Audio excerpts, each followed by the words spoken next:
Quello non c'è perché ci si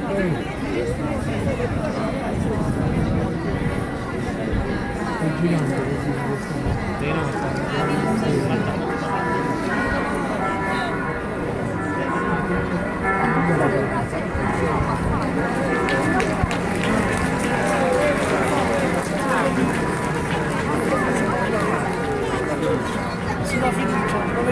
sentiamo gli applausi, ho detto che forse vedevamo meglio in diretta con la televisione, d'accordo.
Deve fare il discorso. Desidero esprimere tutta la mia gioia come sindaco di Foggia e di fedele e devoto al nostro Padre Pio nell'accogliere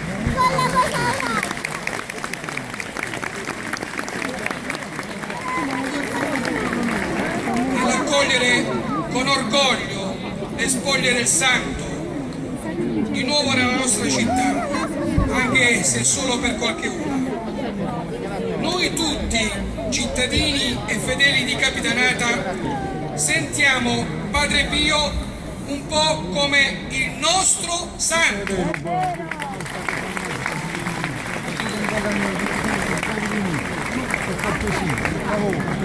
Oggi noi tutti ti riabbracciamo, San Pio, prima del tuo ritorno a San Giovanni Rotondo, e siamo felici di farlo davanti a tanti fedeli che dimostrano con la loro presenza la vitalità della devozione e la ferma volontà di mantenere saldi i principi di amore e dedizione verso il prossimo che tu, caro San Pio, hai saputo testimoniare con la tua vita e le tue opere.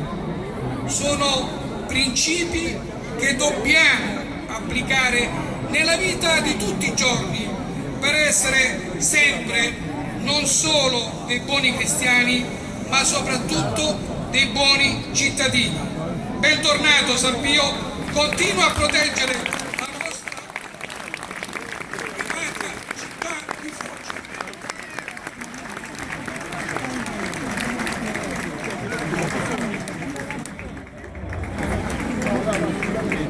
Preghiera a San Pio da Pietrelcina.